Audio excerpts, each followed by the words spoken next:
de suite, je donne la parole à M. le Président de l'Université Mohamed V à Rome, M. le Professeur.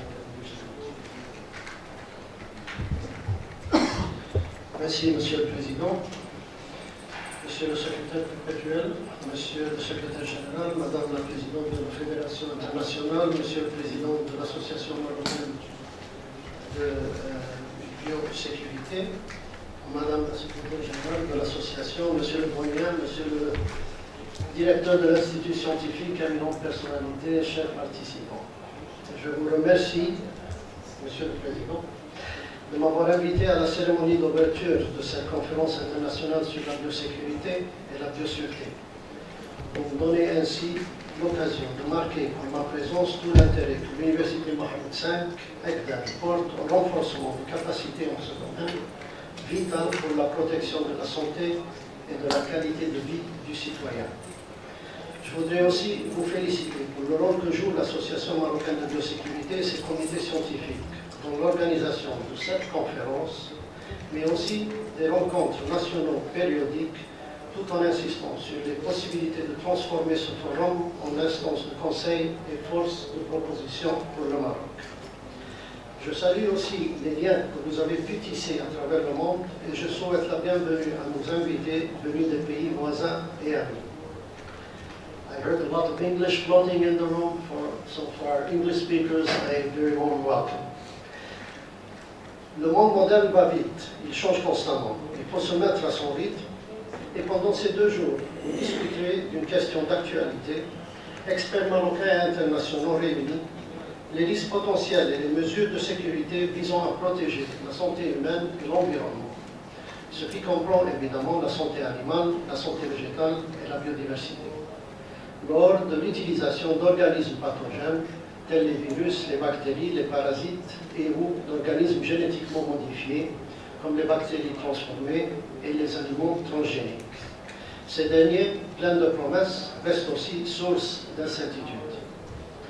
Il faut souligner que les cultures cellulaires réalisées en routine dans certains de nos laboratoires universitaires justifieraient une démarche systématique visant à l'évaluation du risque, une circulation adéquate de l'information concernant les mesures de biosécurité, une gestion appropriée des déchets, une définition des mesures à prendre en cas d'accident, l'établissement d'un système de traçabilité des organismes pathogènes et des OGM, une vérification des conditions de stockage et de transport, ainsi qu'une veille à la maintenance et au contrôle de l'appareillage de laboratoire. Avec le développement de ces techniques au sein de l'Université Mohamed V Agdad, il nous incombe de veiller à la mise en place des commissions appropriées de suivi et de veille afin de protéger notre communauté contre tout risque potentiel. En étroite collaboration avec nos experts en la matière et avec la bénédiction du ministère de l'Enseignement supérieur et de la Recherche scientifique et de la formation des cadres, l'Académie Hassan II des sciences et techniques et du Centre national de la recherche scientifique et technique, nous voudrions procéder à l'adoption d'une réglementation interne à même de protéger l'homme et l'environnement, tout en permettant l'atteinte de toutes les promesses, de tout le potentiel attendu de ces technologies. Cette réglementation pourrait servir de référence pour une approche universitaire nationale. De même, l'expérimentation animale, répandue dans le cadre de l'enseignement et de la recherche universitaire au Maroc, nécessiterait une attention particulière, et ce, au-delà des questions éthiques gouvernant ces manipulations. La santé et la sécurité des personnes qui travaillent avec des animaux dépendent de notre compréhension des réactions et des modes de défense des espèces animaux les plus employées en laboratoire lorsqu'une procédure est douloureuse ou lorsqu'ils se sentent menacés.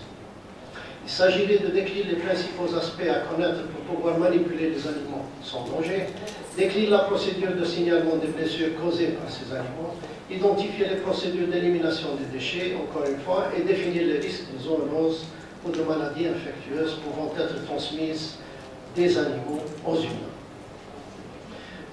Dans ce cadre, il nous est arrivé au comité bioéthique de la faculté de médecine de Rabat quand nos expériences impliquaient un risque potentiel pour l'homme. C'est ainsi que notre université se trouve aujourd'hui, partageant parfaitement les objectifs de l'Association marocaine de biosécurité, qui a élu domicile chez nous d'ailleurs, et qui a organisé à la faculté des sciences ses premières réunions et colloques en la matière, en collaboration avec différentes instances nationales et internationales. Mesdames et messieurs, il me semble important de souligner la portée à la fois scientifique et citoyenne des actions de votre association. Et je voudrais ici féliciter son bureau et ses membres pour le caractère vraiment national de leur engagement, pour les liens qu'ils ont pu tisser avec la communauté internationale spécialisée en la matière et pour les colloques de recherche et de sensibilisation qu'ils ne cessent d'organiser. Nous sommes tous dans l'attente des résultats de vos délibérations pour enrichir nos stratégies de prévention, mais aussi pour renforcer nos filières d'enseignement. Je vous souhaite plein succès pour cette manifestation. Merci beaucoup, Monsieur le Président de l'Université.